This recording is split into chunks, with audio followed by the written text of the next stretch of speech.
বন্ধুরা, কাল রাত্রে আমার সাথে যে একটা ঘটনা ঘটেছে তোমাদের সাথে আমি শেয়ার করছি ঘটনাটা। সবাই একটু মন দিয়ে শুনবে।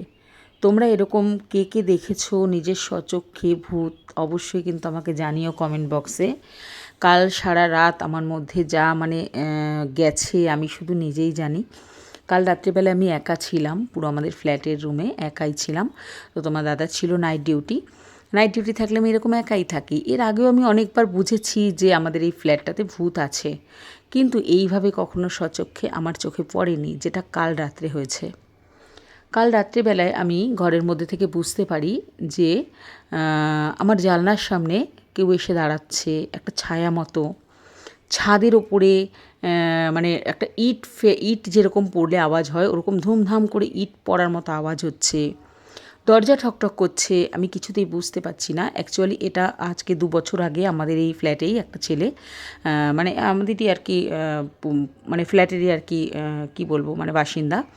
তো গলায় দড়ি দিয়ে মারা গেছিলো। তো ওই ছেলেটা মারা যাওয়ার পর থেকেই এরকম একের পর এক হতেই থাকছে। এর আগেও তোমাদেরকে আমি বলেছি এই ঘটনার কথা, যে এর আগেও আমার সাথে এরকম হয়েছে। লিফট বন্ধ হয়ে যাওয়া, তারপরে ছাদের মধ্যে ইট পড়া, তারপর দরজার মধ্যে লাথি মারা, এরকম এর আগেও হয়েছে। তো কালকে যে ঘটনাটা ঘটেছে সেটা একদম অলৌকিক ঘটনা। অলৌকিকই বলবে তোমরা শুনলে হয়তো। আমারও এখন ভাবতে গেলে অলৌকিকই মনে হয় যে আমি কি ভুল কিছু দেখেছি। তো আমি ভাবলাম কি তোমার দাদা এসেছে, তো তোমার দাদা আসলে তো কলিং বেল বাজাবে। তো দরজা ঠকঠক করছে। আমি দরজাটা খুলেছি। দরজা খুলেই দেখছি কেউ নেই। তো সঙ্গে সঙ্গে আবার দরজাটাকে বন্ধ করে দিয়েছি ভয়েতে। কী ব্যাপার হলো, তোমার দাদাকে ফোন করছি যে তুমি কি এসেছো। বলছে না, আমি তো ডিউটি করছি। আমি বললাম দরজা ঠকঠক করলো, আমি দরজা খুলেছি ভেবেছি তুমি। বলছে না, আমি তো এখনও ডিউটি করছি, তুমি কেন দরজা খুলতে গেছো। উফ, আমি বলতে গিয়ে সেই আমার কালকে রাত্রের কথা মনে পড়ে যাচ্ছে। এমন অবস্থা হয়েছে কালকে রাত্রে আমার, বলে বোঝাতে পারবো না, গায়ে কাঁটা দিচ্ছে এখনও বলছি আমি। এবার আমি তোমার দাদাকে যখন ফোন করছি, হঠাৎ করে ধুম করে আওয়াজ হলো জানলার কাছেতে। জানলার কাচটা না ভেঙে গেল। ভেঙে যাওয়ার পরে দেখছি পুরো একটা কাচ, একটা পাল্লা আর কি ভেঙে গেল। ভেঙে গিয়ে সেখান থেকে একটা প্রচণ্ড পরিমাণে হাওয়া ঢুকছে। হ্যাঁ, আমি কি করব, দরজা বন্ধ করে ডাইনিংয়ে চলে এসেছি। ডাইনিং থেকে যে রুমের দরজা লক করে দিয়েছি। লক করে ডাইনিংয়ে এসে বসে আছি। বসে থাকার পরেও দেখছি ডাইনিংয়ের এই পাশের জানলা দিয়ে এরকমভাবে আওয়াজ হচ্ছে। সারাটা রাত ভোর 4টে বাজে, তখন যখন আলো আলো বাইরে দেখা যাচ্ছে, তখন এটা থামলো। এটা কি, তোমরা কি কেউ বলতে পারবে? এটা আমি কি করব এখন, কি করে সমাধান পাবো, আমি তো কিছু বুঝতে পারছি না। আর এর আগেও এরকম অনেক দিন ধরেই হচ্ছে, এটা 2 বছর ধরে প্রায়। ওই ছেলেটা মারা গেছে। ফ্ল্যাটের অনেকেই বলে, অনেকেই এরকম টের পায়। হ্যাঁ, ছাদের যে দরজা সেইখানে মনে হয় যেন লাথি মারার আওয়াজ পাওয়া যায়। এরকম কি যে হচ্ছে এখানে কিছু বুঝতে পারছি না। আর আমাদের কি বলবো, একটার পর একটা ক্ষতি হয়েই যাচ্ছে এখানে।